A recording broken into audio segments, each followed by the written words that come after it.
In the quiet suburbs of Pune, India, in the year 2007, a mirror became the gateway to a nightmare. What began as a seemingly normal family heirloom turned into the center of unexplained events, shadows that moved on their own, voices that whispered from the glass, and a girl who was never supposed to be there.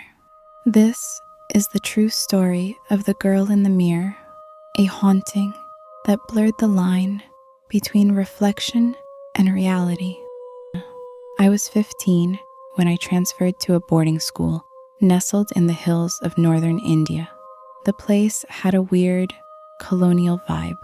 Long stone corridors, creaky wooden floors, and heavy monsoon clouds that never seemed to leave. My dorm was on the third floor of the girls' wing, room 308. It had 2 beds, 2 desks, and an old full-length mirror bolted into the wall next to the wardrobe. The glass had a crack running through the middle, like something had hit it hard once and splintered the reflection. I didn't think much of it at first. I had other things to worry about. New people, unfamiliar food, the usual homesickness. My roommate, Neha, was quiet, kind of awkward, always glancing at that mirror like it might bite her. She'd even throw a shawl over it before bed. One night, about 2 weeks in, she asked if I ever felt like we were being watched while we slept. I laughed it off, thinking she was just trying to scare me, but she wasn't joking. A few days later, she was gone. No goodbye, no note, just gone.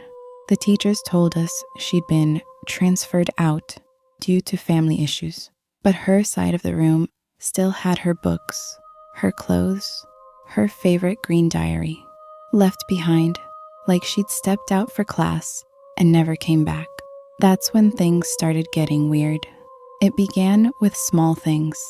I'd wake up in the middle of the night to the sound of soft tapping, like fingernails on glass. 3 taps, always 3. I'd look over at the mirror, and there would be nothing. Then I started seeing things.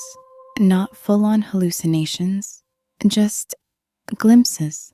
I'd catch a shape in the reflection that wasn't in the room, a silhouette standing behind me. I'd spin around, nothing.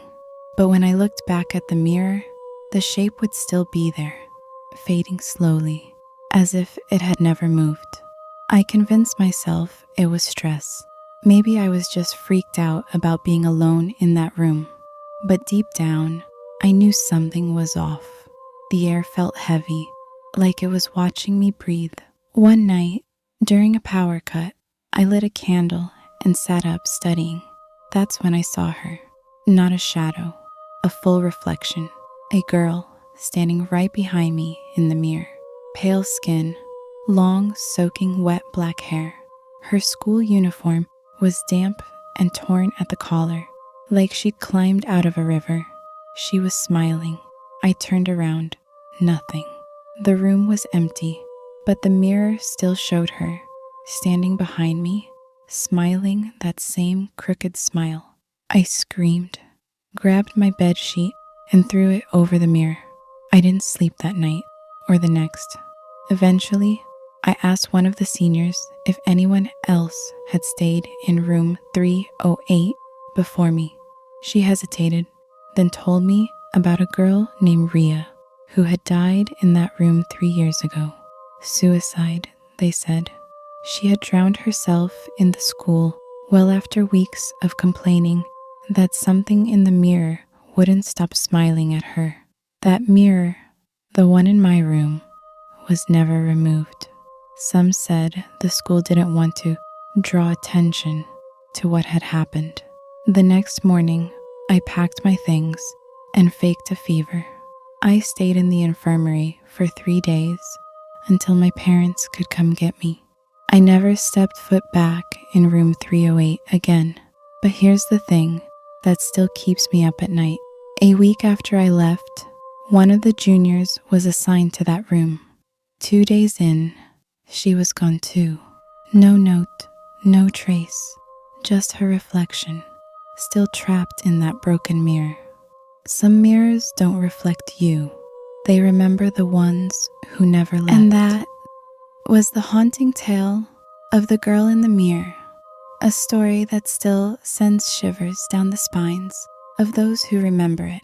Whether you believe it was real or just a terrifying urban legend, one thing's for sure, some reflections are better left unseen.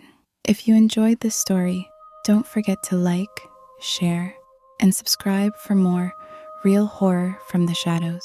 And remember, never look too long into the mirror. You never know who might be looking back. Until next time, stay curious, stay safe, and stay in the dark.